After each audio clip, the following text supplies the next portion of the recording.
part of the Combat Aviation Brigade. Command Sergeant Major Lativia Williams Green, Command Sergeant Major, 101st Combat Aviation Brigade. Welcome to the Lancer Memorial Dedication Ceremony. At this time, we would like to extend a sincere welcome to our surviving family members, Lawn Monument Company of Cookeville, Tennessee, distinguished guests, family and friends who have joined us here today.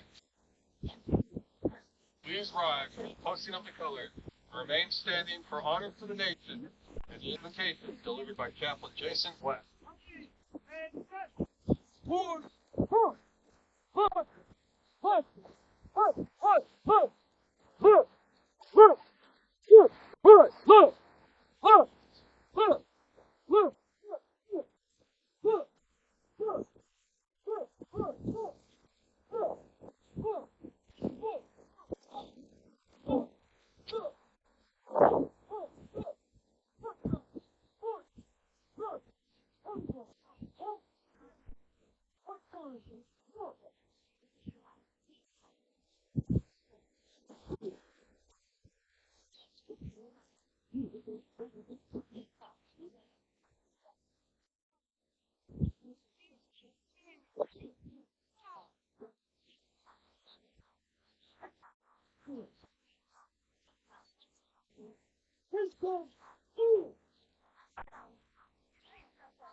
Let us pray. Oh, great sky, you never said that you promised to be with us. Almighty God, you have done so much for us and continue to provide for us. Your magnificent grace. I want to thank you today. This generation of Lancer here. Thank you for those who are not here and those who are with us. God, we want to let you know how thankful we are for them. And those who have given the ultimate sacrifice in serving our great nation. In a time of need, always give you an honor in our hearts and minds. May we never forget, nor take our freedom for granted, for it has been paid with a high cost. Allow this ceremony to be a time of reflection, but also a celebration to honor all Lancers that served here in home. And may through your story and their memories, their recount be a blessing to all who hear them, and not ever forgotten by us here today. In this, your eternal Son's name, Jesus, I pray. Amen. Amen.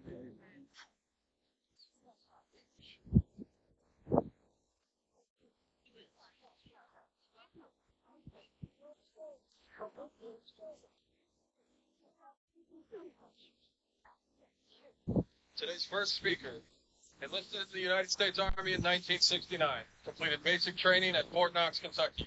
He attended advanced individual training at Fort Polk, Tigerland, and Fort Benning, Georgia. Attended Jungle Warfare School.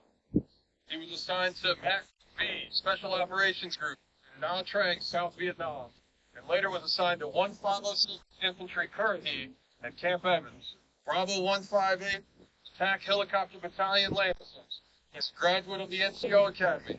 His awards include a Bronze Star, Purple Heart, multiple air medals, Army Commendation Medal, Vietnam Cross of Gallantry, and several others. His call sign is Lancer Bushwhacker. Ladies and gentlemen, a distinguished veteran of the Lancers, Staff Sergeant Dan Bush, United States Army, retired.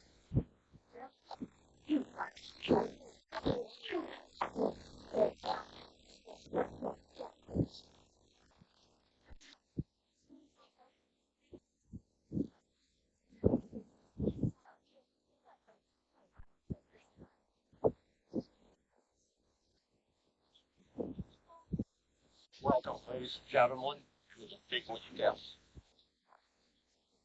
It's an honor to introduce to you the President of the Lancer Association. The Veterans Organization made up of former Lancers Travel Company, 100 Assault Helicopter Battalion, Vietnam, and Bravo 5, 101, the 101st Airborne Division. He served with the Bravo Company in Vietnam and was engaged with the last Lancer standout with his fellow Lancers in his very last prairie mission in Penang, Vietnam, with BCN and Mac Beach Dog. He left the Army as a first lieutenant. His awards include Bronze Star, Air Medal, numerous Oak Leaf Buses. He is married to his lovely wife, Kay, and they are the parents of 3 children and 4 grandchildren. He attended the University of Houston, Stephen F. Austin University. He retired from banking, having become a marketing president for the Frog Bank. He also served on numerous civic boards, including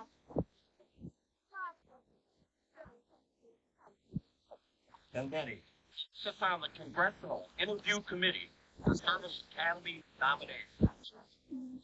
And he served House Committee Congressman Troy Eels. He is currently a resident and a commissioner for the city of Richmond, Texas.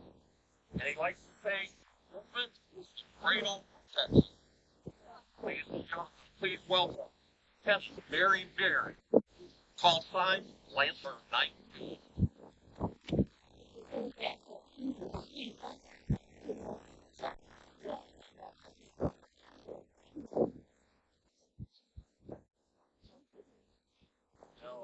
I've prepared some remarks, but you become overwhelmed with what we're about to do. They don't seem to be as relevant as I'm prepared. Seeing you bring out the color guard, seeing on the platform, seeing heroes, it's just something that's so profound. Greater love has no man in this. That man laid down his life for his friends. John 13. Now I think about this group of guys listed on the wall. Those who serve together with this band of brothers. As a civilian, you choose the association for various reasons. In the Army, you associate with the Army Fellowship. It was my privilege and honor to have the opportunity to associate with men at that time of Bravo Company, 158th Aviation Battalion, 101st Airborne Division, the Lancers.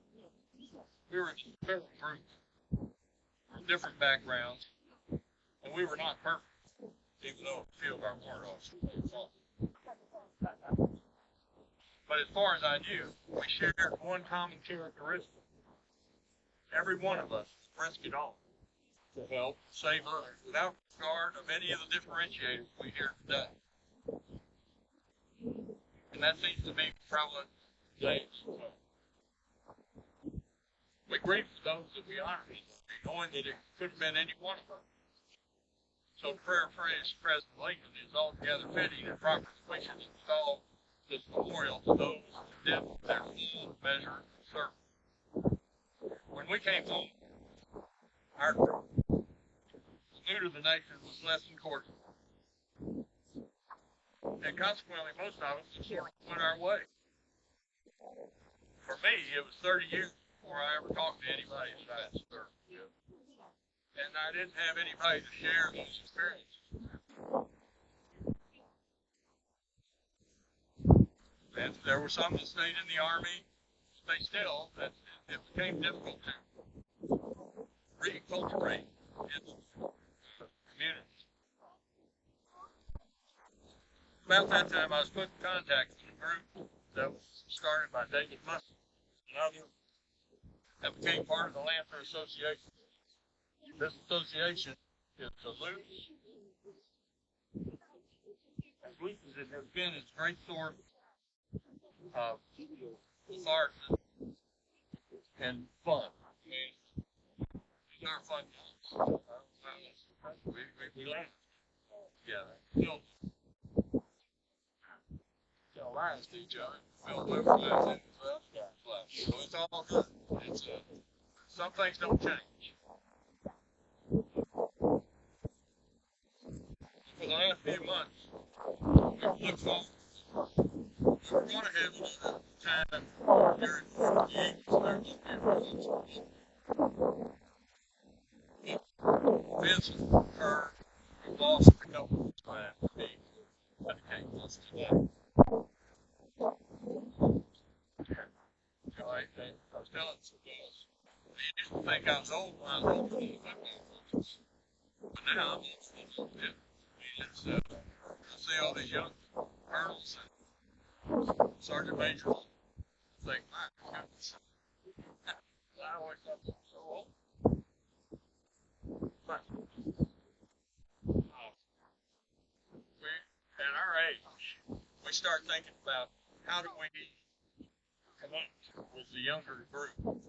Because it's going to be the younger group. We think about our kids. We think about, well, we don't want to give them a bunch of junk. I think about the meme of the guy and his son standing out there beside the driveway and the garage doors open and boxes, stuff stuck here and stuff there, and papers strewn all over the place, just a mess.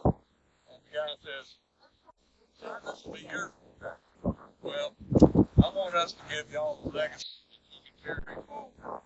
We all do. That you can carry forward to a time. It's continuity of legacy between, and then you'll pass your legacy on to the next generation.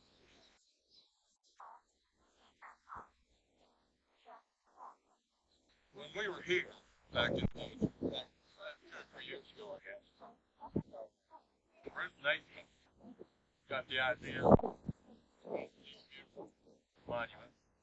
We don't have a monument for those that we lost. And so that didn't seem right to him.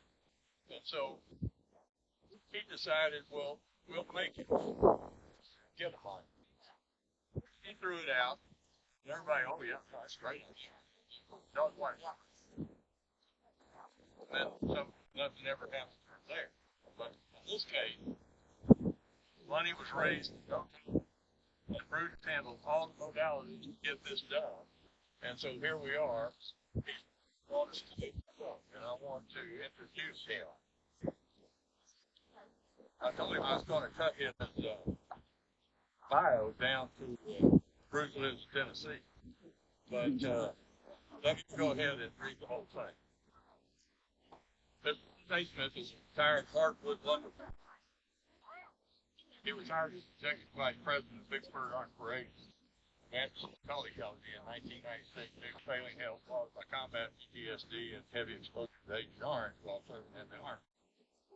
Married to his lovely wife, Peggy. Mr. Naismith is a Vietnam veteran who arrived in the Lancers of Bravo Company 158th Aviation Battalion, 101st Airborne Division. On July 5th, 1968, he was one of the first 20 soldiers to join the company. Mr. Naismith was first name, first list, Lancer crew chiefs. He flew as a crew chief from September 1968 until December of 1969. He became second flight platoon sergeant. He was awarded 2 President's Unit Citations, Distinguished Flying Cross, Bronze Star, Air Medal, V-13 Air Medals, Army Commendation Medal, on the Vietnamese Cross of Valor during the 15 months of Vietnam. He's active in the Lancer Association and regularly travels to Fort Campbell to attend functions with the Lancers in the state. He's a life member of the Lancer Association, 101st Airborne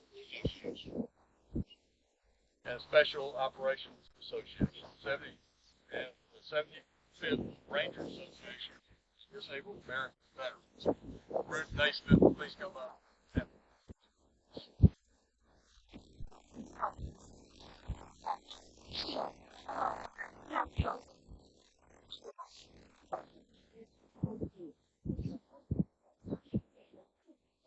Thank you, Barry. Good morning, everyone. Try and get this book open. Two of our people that are supposed to be today are Colonel Mike King and Staff Sergeant Rick Berkeley, were a door gunner who was supposed to be doing this. They had actually already paid up my reservation. And they both passed away before this event took place. So this whole program got dedicated to them. Here we are.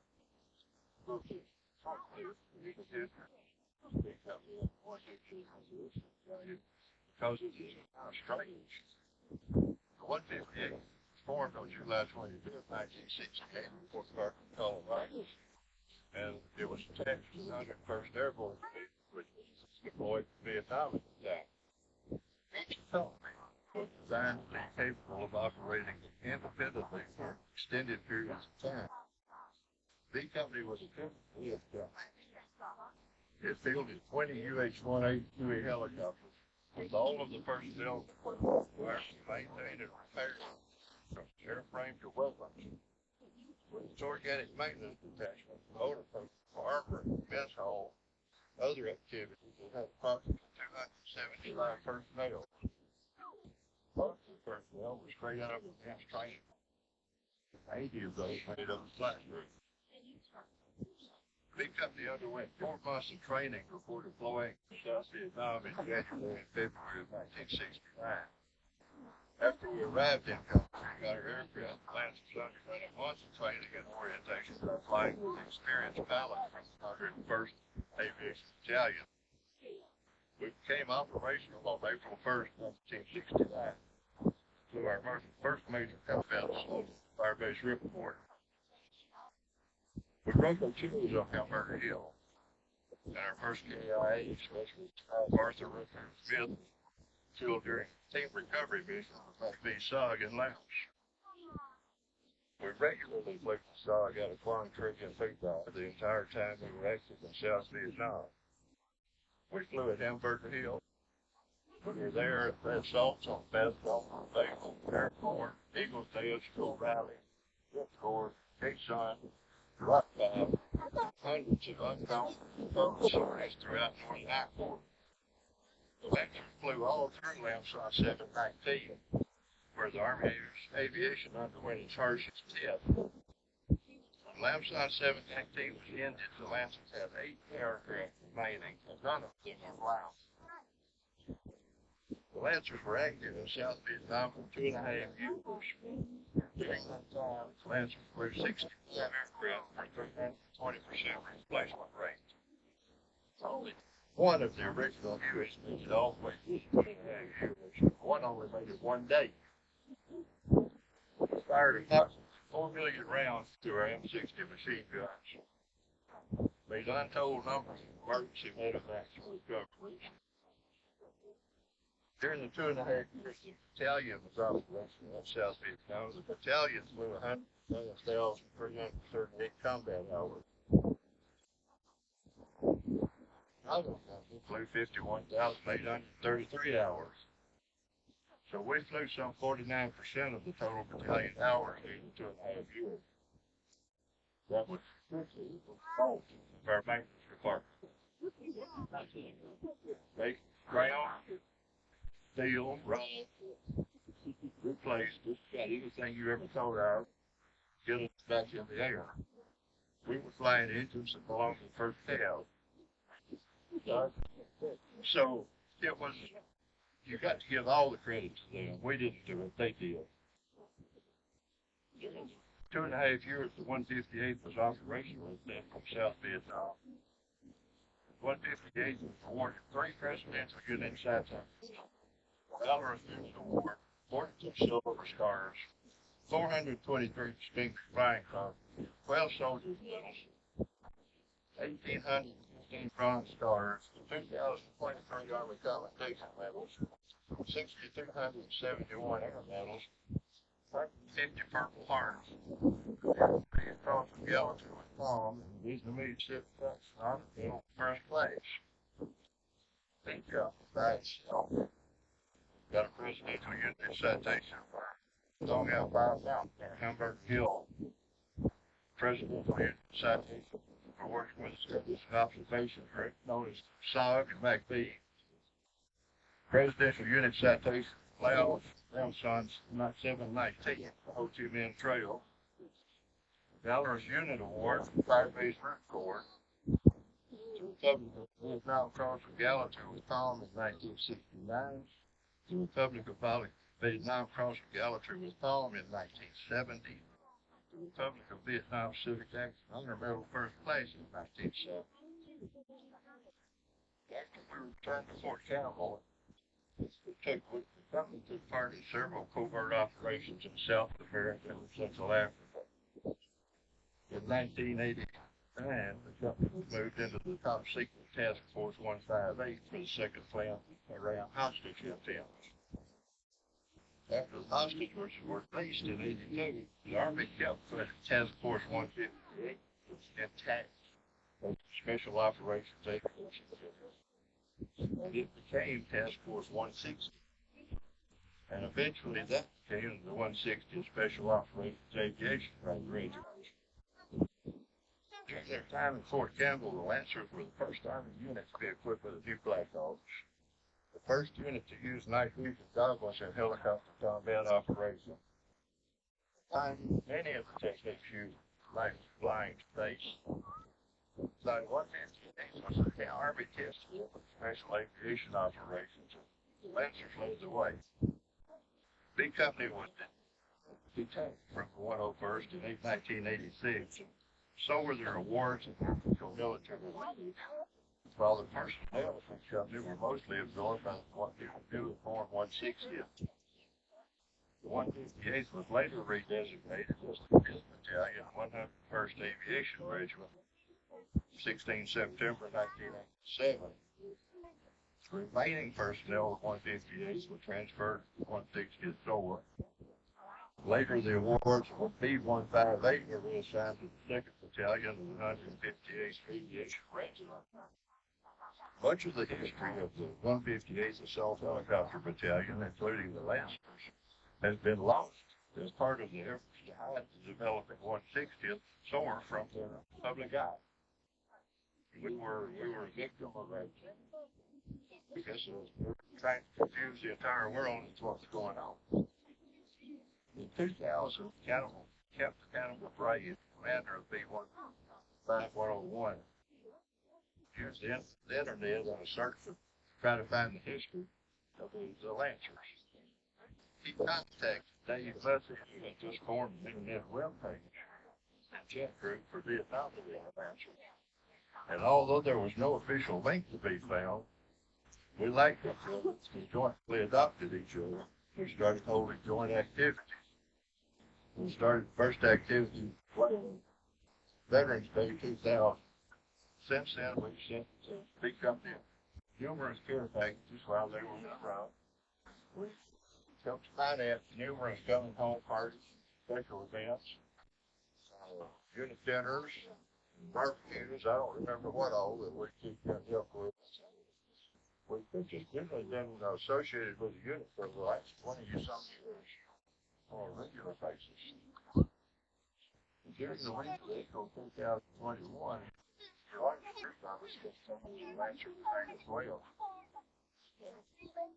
one of our own, Lieutenant Colonel Mike Jacob, who retired, discovered the missing link Today's Lancers and the original Lancers from 1968 has the same unit identification code, WFJ4BO. Since then, the Department of Defense agency that signs numbers and records never makes a mistake. Since they haven't made a mistake since George Washington started the Army, we are one and the same. We're Brother Lancers. Whether anybody wants to believe it or not, they don't retire a number, they don't reuse a number. God, you are them. And then so you work about how this new monument came about. Some of it's already been told. We attended that week of the Eagles and attended the award ceremony at the Lancers held through where is the Vietnam monument? We ought to have a monument somewhere. And I kicked the idea around the mission. We all told us it's going to be too expensive. It's going to be too much risk. But work, much time. It generally wasn't doable. Yeah, just coming back in July, I decided I was going to do it. So I started calling places with blind calls. Each one would give me a link. I'd go further. Contact the local monument company to see what the cost would be. What the foreign license was owned and operated by foreign federations of business. They gave me a rock bottom price. Gave me a lot of good advice. And I sat down and drew out basically a monument for us to show what it could look like. So I went back to Boeing, gave them those drawings, and they came up with a firm price. They said, it's going to cost this much to build this thing in every city. Well, there was maybe a third of the money that I really expected when I started. So we started working on it. Then 6 weeks, we raised the funds to pay for the monument. And if I was in gave on the order. Black granite comes from India. Pouring in India, they placed it on a slope to the United States. They wrapped directly in the coast. So it took a year and a half for that thing to get from India to here. Yeah. But now that one more head, we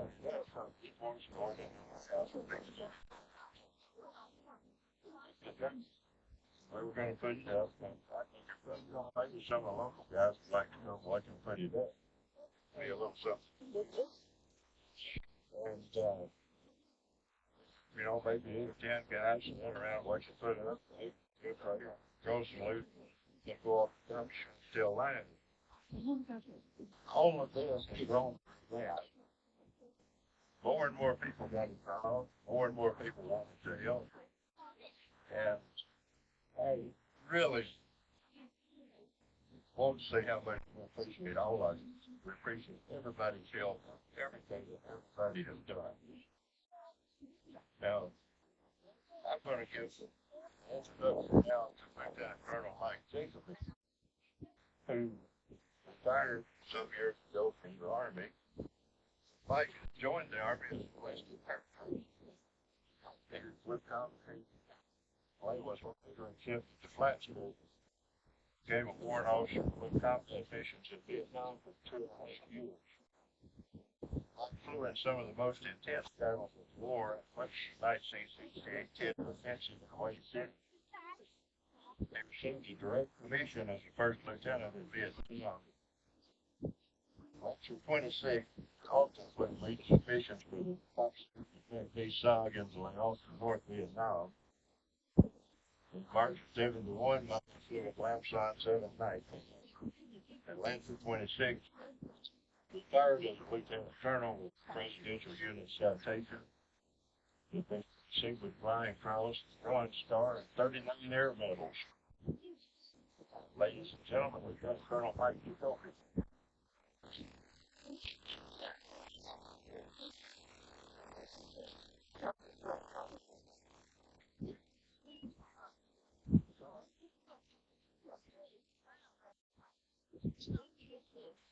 Gentlemen, at this time, Lieutenant Colonel Jacoby and Mr. Smith will be presenting a plaque to the commander of Company 5101, John Wade, to commemorate their brotherhood as Lancers.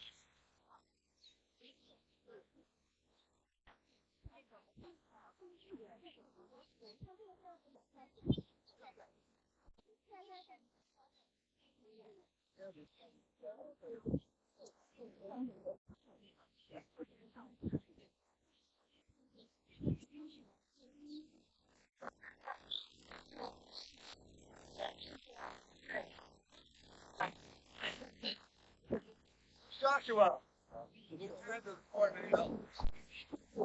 got here, I have one more time. Somebody give me an 8:20 and stick it down and it ain't doing 8 minutes, and I got 8 minutes. Somebody give me 8 minutes. Some people like Bruce, I got to have my call. He may be the only crew chief you've ever known to get a distinguished flying cross. He took out a 51 caliber. An aircraft got shot down in DMZ. Rescue aircraft got shot down. Found up 22 men down on the ground. The last aircraft in it had Bruce aboard. Bruce got the DSC for being a really, really good shot.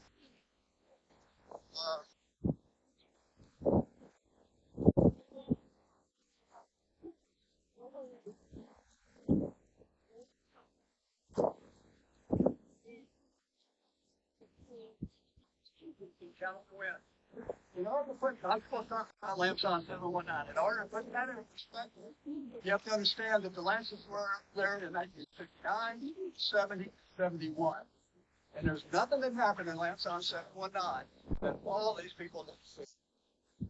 It's just that, Lamson 719 was a death. But there was 700 aircraft. In order to understand how it's even humanly possible for an aircraft so fragile and vulnerable, hovering and flying into at low air speeds and LCs, you have to understand the covers. The only way that's humanly possible,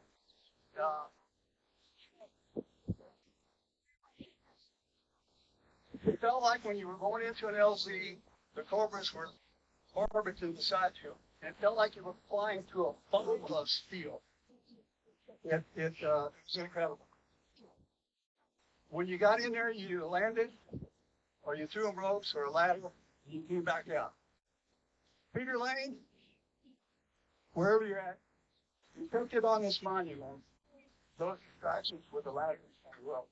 And Peter, that sketch you made will be on that monument for thousands of years. Thank you.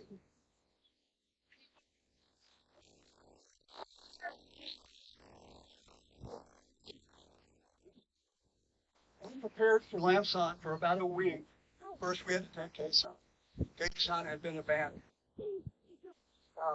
That was probably the most masterful planned operation I've ever seen or participated in. We had all these aircraft lined up in an extremely long formation, and everybody had a separate LV. Maybe 4 or 5 aircraft here, 4 or 5 aircraft there. We had to take all the key terrain around Lamson simultaneously to put in all those aircraft and all the troops on the ground in Lamson. So that's how we went in there.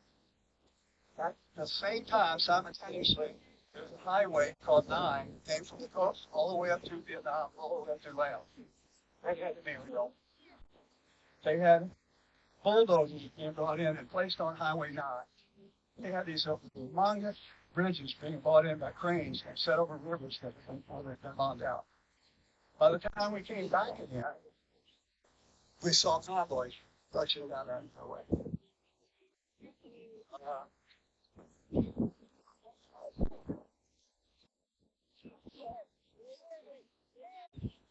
101st Airborne had an AO on the extreme north of Vietnam, bordered by North Vietnam and bordered by Laos. That's where all the supplies and personnel came from.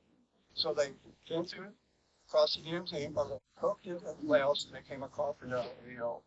That's why 4% of all the fatalities in Vietnam happened in our AO. in Iowa. There was there were two formations of 120 ships. Trail formation, 120 ships, 30-second separation, 100-mile long formation. When we retook Payson, they spent almost a week, I think it was 6 days, preparing to invade Laos. They brought in soldiers by thousands upon thousands, all South Vietnamese. There was no American allowed to cross the border by federal law, the Church Amendment, except with the exception of Europeans. So we have this massive buildup. There's a photo I'm looking at, and this aircraft, of course, you can see lined up on a runway, and a bunch of us last week. And I looked at it, and up way back over in the hills, I could see Laos.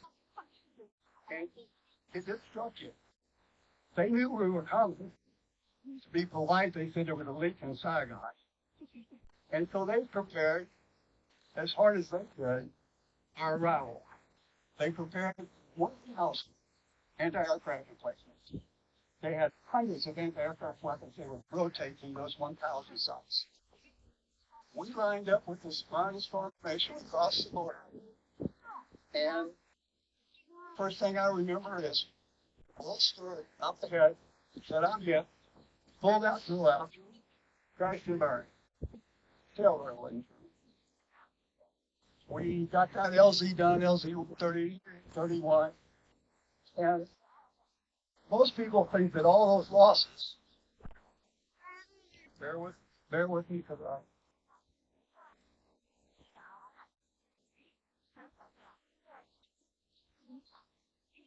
Go away. Well, there was about 500, about 700 aircraft participated. There was about 200 of them lost. So you can see all the fatalities. We had way over 100 fatalities. Only air crews, no other Americans.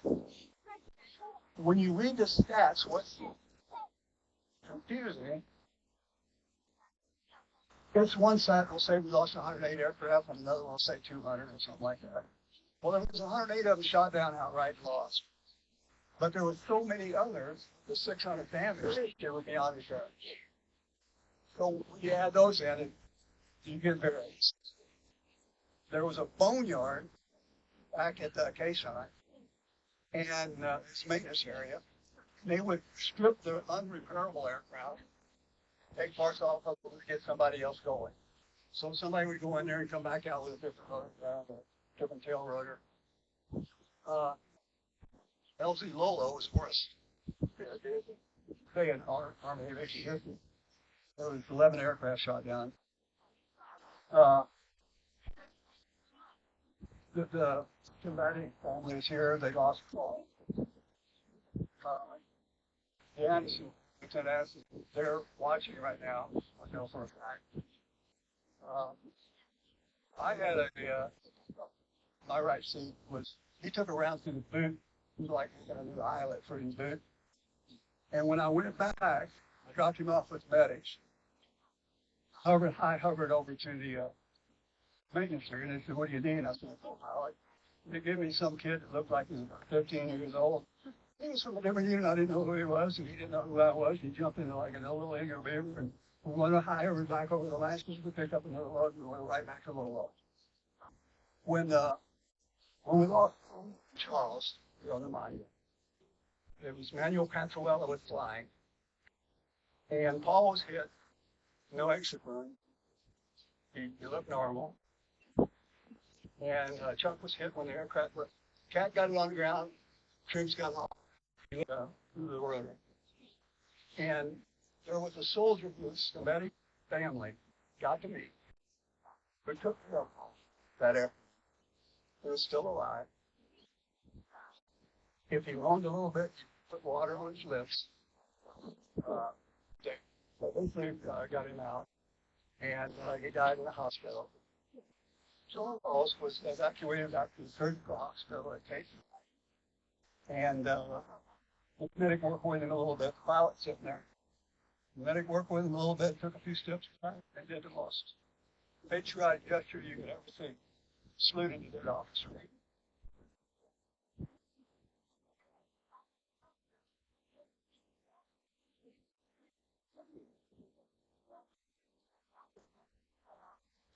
When we talk about SOG, to put it in perspective, I'm reading a short thing here, but CNN thought that they were on the verge of this huge discovery of these assassins and stuff. 1998, they ran a story on it. It resulted in a huge Pentagon investigation of who SOG was, and the studies and observations, the studies that was just advisor. And the Fayetteville newspaper ran the social, and the newspaper said in 1968, SOG had more people killed and injured than it had positions. They were the most heroic, top secret group of men who have ever existed. Were totally unknown sworn secrets until a serendipitously discovered 1998 by CNN News, leading to a major Pentagon investigation. It was discovered that SOG actually were extremely complicated small units operating deep behind enemy lines in countries in and around surrounding Vietnam, and who received 10 elevators, 23% service crosses, 2,000 other warriors of valor. That's more than twice the entirety of the 82nd Airborne in its entire history. The Fayetteville North Carolina Division is a home. They check there. That's up.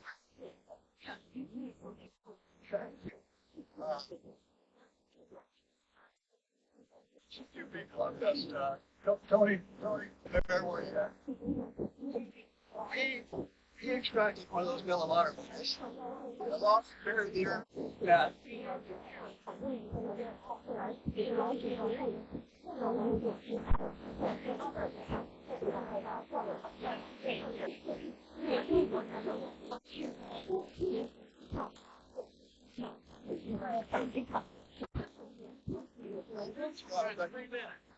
But Tony extracted that. Can't think of his name. It was RT, Kansas. The idea was outside of KSOT, with doing the insertion and then do a phony withdrawal and then leave them there. They had 2,000 people surrounding this hilltop, and they were about to be annihilated. I've got an audio of the whole conversation of all there.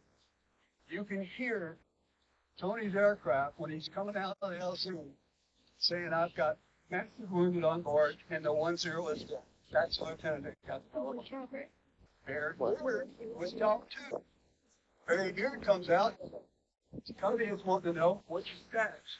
He said, "You got a clean LZ. You got a clean LZ. That means there's no holding sold." I'm out of time. I have a whole lot more.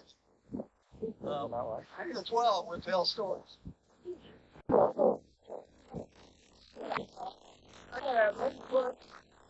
Where's Steve Smith? And Lancer 17, Steve got shot down in Roll Valley, I think it was. Took around in the transmission. He's down. Lancer 17 went in and picked him up. Steve's in the back of the aircraft. Billy Walker 17's taking off. Steve reaches down to his pocket where everybody's sewing patches. Takes his patch off, taps Billy, and handed him his patch. That patch right there.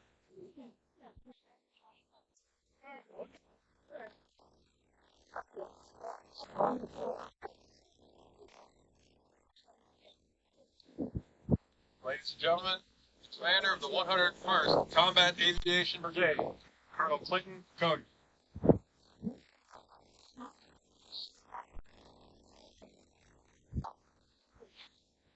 General Lubis, fellow commanders, Fort Campbell champions, distinguished guests, family, and friends.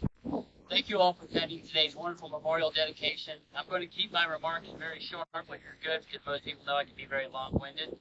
I want to start off and say that events like these, although sad at times, are the reason I love serving in the military. There's no other organization that pays tribute to their fallen teammates and their families like we do. I think a lot of it comes from the bond we build and share, whether that is in combat or peacetime. It's hard to put in words. It's something special, something that those not associated with the military can't comprehend or understand. As I read and as you heard the history of the Lancers and their achievements in Vietnam, I just sat there in awe. What they did for our countries and the soldiers standing on the ground is truly remarkable. The saying "we stand on the shoulders of giants" doesn't even come close when you describe these heroes amongst us today. I want to sincerely thank the Lancers, both past and present, for your dedication to remember our fallen heroes and honor our Gold Star families. It's an event like today are the memories that I will cherish and take with me when I decide to hang up the uniform. In closing, there's no question that current Lancers are proud to continue to build upon a legacy of selfless service, commitment to excellence, and unwavering support to the soldiers on the ground that was born in the rice paddies and hills of Vietnam, continued to the deserts of Iraq and the mountains of Afghanistan, and rest assured that the Lancers are ready when once again they receive our nation's call, whenever and wherever that may be.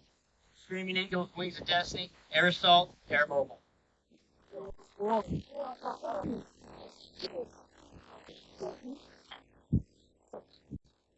Ladies and gentlemen, Commander of 5th Battalion, 101st Combat Aviation Brigade, Lieutenant Colonel Emma Robles.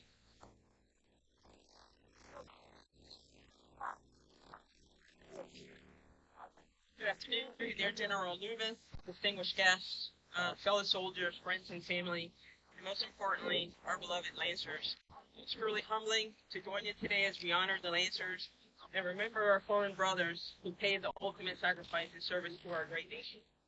I'll follow suit with Colonel Cody and keep my remarks relatively short, but I'll be remiss if I don't highlight two separate groups here.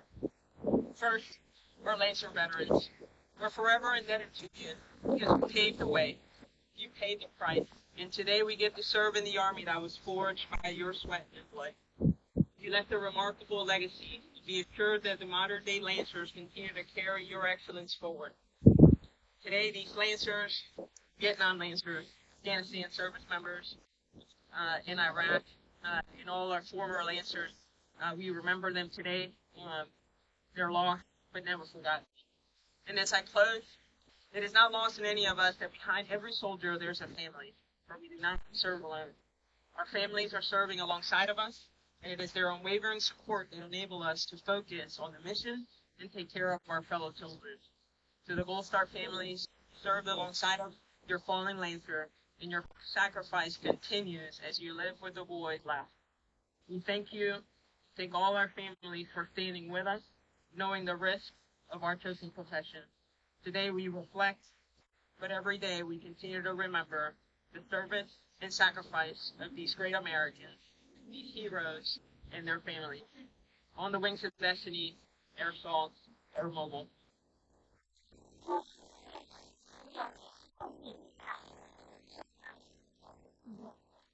Ladies and gentlemen, Commander of Bravo Company Lancers, 5th Battalion, 101st Combat Aviation Brigade, Captain John Wade.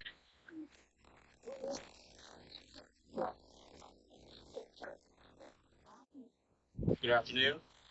General Lubin, senior leaders across the 101st Airborne Division of Assault, our community partners, our veterans and Gold Star families, friends and families of the Lancers.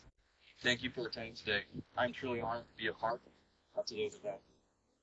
My name is John Wade, Commander of Bravo Company, 5th Battalion, 101st Aviation Regiment, the Lancers. I'm extraordinarily grateful to serve as Lancers 6, serving men and women of this exceptional unit. A unit filled with pride, tradition, and high standards. Standing before you are Lancers today. The formation of combat aviators and crew chief. Here, the tested set of professionals that exemplify the four tenets of aviation. This is a group of individuals that will do more with less, never fail a mission, and most importantly, never fail our support of our forces. They do this effortlessly, with little help, without professional time. The Lancers were the great agreement has survived the testing time. It's for a reason. The reason is our history. Among us there who are combat tested, hardened veterans have served as the bedrock of who we are today. A group of aviators, door gunners, and support personnel that endure the most grueling forms of combat day in and day out for months on end. An outfit of young adults burgeoning on life, subject to task on battlefield. In a distant foreign nation where the enemy was fierce and the goals were opaque and challenging. But the Lancers was forged during those trying times. Several aviation professionals deployed to accomplish their construction, dynamic and unseen conflict. Their foundational skills at home turn into experience and expertise. They assumed the air mobile mission, your concept that proved most painful to our enemies. They mastered the air mobile mission with their soldiers, our partner forces, and elite command and control north, under the most dangerous no-name classified operations. This survey would serve as a foundation for assault operations today, providing world-class service to our fighting forces not without cost. Lest we forget those who have paid the ultimate sacrifice. Today we honor the memory of those we have lost. Those who gave everything to support our nation's wars, but most importantly, those who fought until the end for their friends. Brothers in arms. For real love had no man than this, and sounds like war sounds. The heroic actions of these individuals paved way for the survival and success of this unified country. There is no amount of gratitude or sorrow expressed for their actions, and we remain opposed to eternity to them and their events. Those standing today are with you. These heroes are a part of our history. The history has existed for 54 years. No one from noble deeds changed over the years, adding to rotor blades. Our identity has remained the same. Identity and heritage are both the most critical components of the unit's combat readiness and will to fight. Not among us today is the labor was Gunner Hurt and Red Quick. A door gunner during the formative years of the Lancers. A formative year that a new aviation unit deployed on their first rendezvous with destiny. Proud that a unit logo remains relatively unchanged throughout our years, giving us that identity. An identity proudly displayed wherever the Lancer stands. This identity, this heritage, this spirit lives with us today. There's a reason to have the registration code. Whiskey Fox Juliet 4 Bravo 0 remains. Here to show history. History written with dedication, innovation, and drive. The Lancer Spirit will continue to write history and will continue to honor of our heroes and sacrifices. We'll try harder, you can handle it. You're marvel on the way to destiny. So, thank you. There, folks.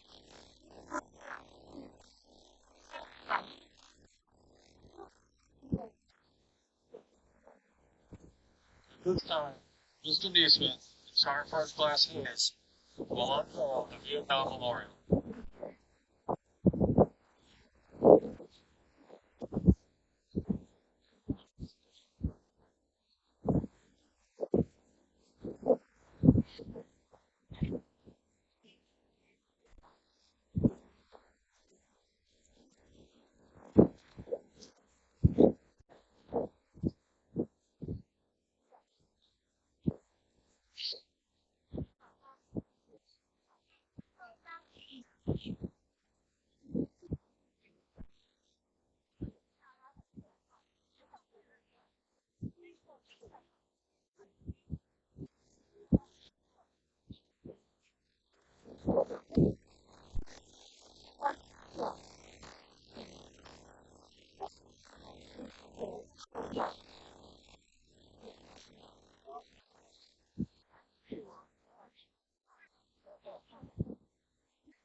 This time, Staff Sergeant Bush will call the name of each fallen Lancer.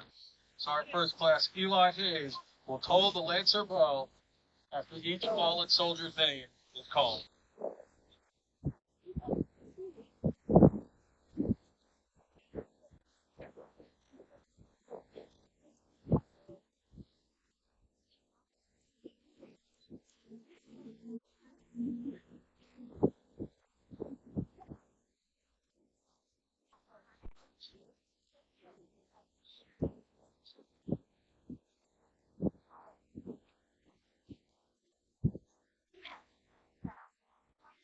What an extraordinary day today is. There are three significant dates in a warrior's life. That is the day you were born to this world. And the second is the day you find out why. Today we are here to honor these 22 Lancer warriors who have made the ultimate sacrifice to give one's life for their country. Duty is its own reward. They are born, they are mobile, they are control. The reading of the names.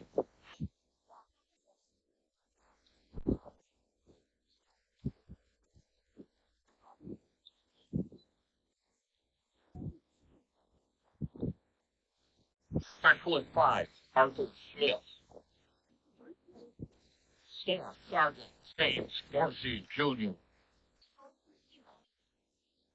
EWT, Dennis Sutton. Warrant Officer Harold Hughes. Sergeant Michael Todd. Specialist 4th Class Marvin C. James Lyon. Warrant Officer James Burke Jr. CW2 Richard Worthington Jr.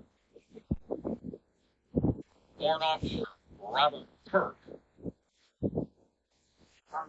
Frank Fernandez. Specialist 4th Class William Rice Jr. Captain Eugene Miller. Warrant Officer George Berry Jr. Sergeant William Vaughn III. Specialist 4th Class Stephen Perkins. Specialist 4th Class Albert Ivanhoe. EFC Walt Taylor Jr. Lieutenant Charles Anderson. Specialist 4th Class Paul Scambetti. Specialist 4th Class Charles Polani. Lieutenant James Williamson. Those are the 22 Lancers from Bravo Company, Vietnam. Thank you. Staff Sergeant Bush, Chaplain West, and a Gold Star family will now place a wreath at the base of the Lancer Vietnam Memorial to memorialize all of our fallen comrades.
Please proceed.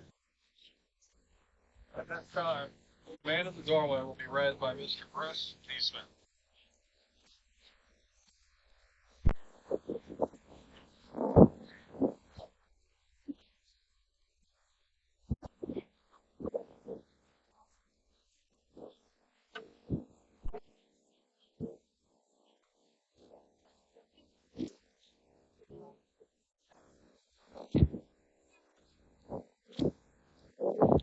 Here I am again.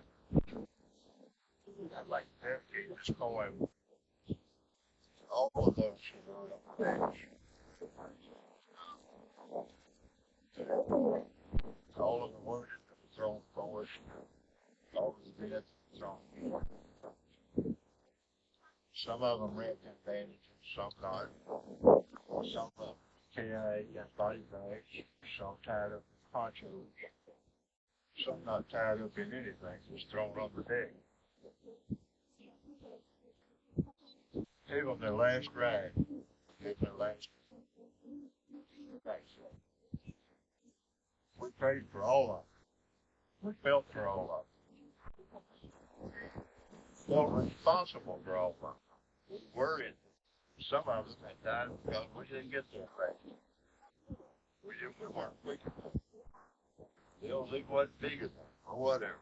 We just couldn't get there. Saved their lives.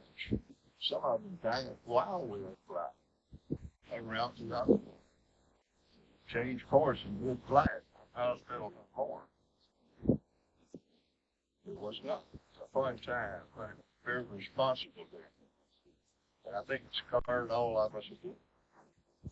So, with no further ado, the man in the doorway, Michael Ryerson. And by the way, Michael Ryerson was a Marine grunt. Got 2 tours up on the DMZ. He wrote this poem for a friend of his who was a door gunner on Airborne. And low and hot, close to the trees, and dropped the tail in a flare. Rocked forward, and we're braced for the open doorways. This was always the worst for us. We couldn't hear anything, and our backs were turned to the tree line. The best you could hope for was a sign on the face of the man in the doorway, leaning out to help with the tug and lay out the lid. Sometimes you glanced quickly at his face, picked up a clue as to what was about to happen. We would pitch ourselves in head first and topple against the scuffed riggers of aluminum. Grab for a handhold and will that son of a bitch into the air. Sometimes the deck was slick with blood or worse. Sometimes something had been left in the shadows under the web sets. Sometimes they landed in a park, washed them out in the river. Sometimes they were light. Sometimes they were parked in some other LZ with the rotors turning a lazy arc. Those crews strapped in once too often, motionless, waiting for their own lift, their own boat. Once too often into the markers. Getting on and getting off were the worst for us, but this was all he knew. The man in the doorway, he was always standing there in the noise, watching, swinging out with his gun, rubbing the black flankets, heaving, leaning out, spitting the pistol wings so it would go away. They came in low and hot, close to the trees, and dropped their tail in a flare, rocked forward and began to kick the boxes out, bouncing against the skids, piling up on each other. Food and water and bullets, 1,000 pounds of seeds, warm water, round, half a ton, life and death. And when the deck was clear, we would pile the bags, swing them against their weight, throw them through the doorway, his doorway onto his deck. Now, they'd speak into that little mic and they'd go nose down, lift into their last flight, their last extraction. Sometimes he'd raise a thumb or perhaps a fist, or sometimes just a sly knowing smile, knowing that we were staying and he was going, but also knowing he'd be back. He was back at a blink, standing in the swirling noise of the rotor wash, to let us rush through his door and skid across his deck, wheel that son of a bitch into the air. They came in low and hot, close to the trees, and dropped their tail in a flare. Rocked forward, kicked out the boxes, and slipped the lever across the deck. Sometimes he'd lean down to hold the IV and brush the dirt off the blood in his face. Hold back the failing arms and the tears. Thumbs up to the right seat, you're only minutes away from the white sheets, the saws, and the plasma. Came in low and hot, close to the trees, dropped their tail in a flare. Rocked forward, never hear that sound again without feeling our stomachs go just weightless. Come closer for the gunfire. Look up for the man in the doorway. Ladies and gentlemen, the man in the doorway, Michael Ryerson. Thank you.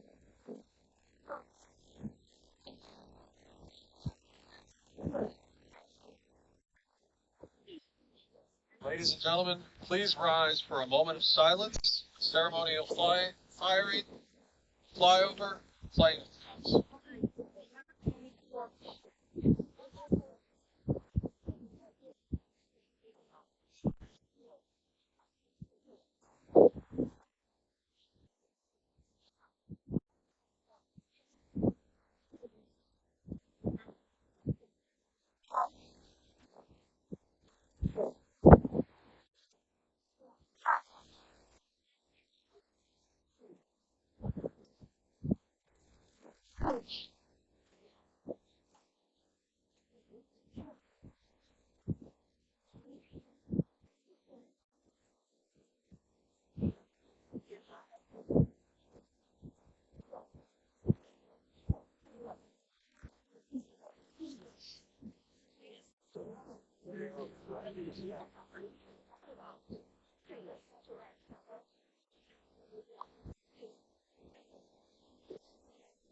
Please remain standing for the retiring colors.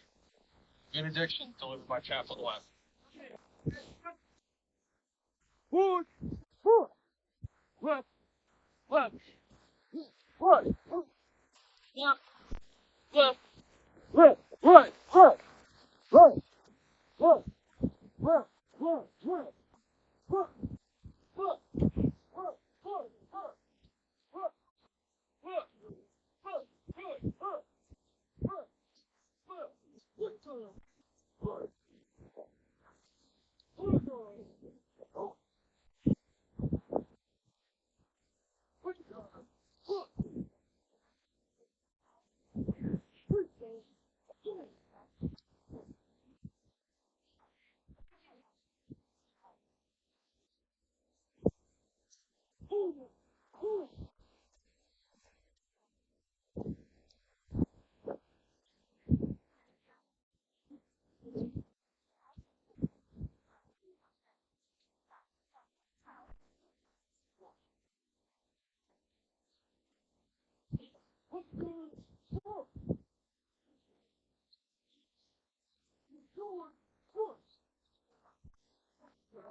Father, thank you for your strength.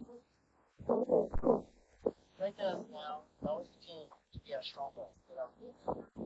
We know our commitment to storytelling, the friendship forever core. Lord, that upholdeth this day. Uphold us in our coming and going, and keep us in your everlasting arms. In your name I pray. Amen. Please.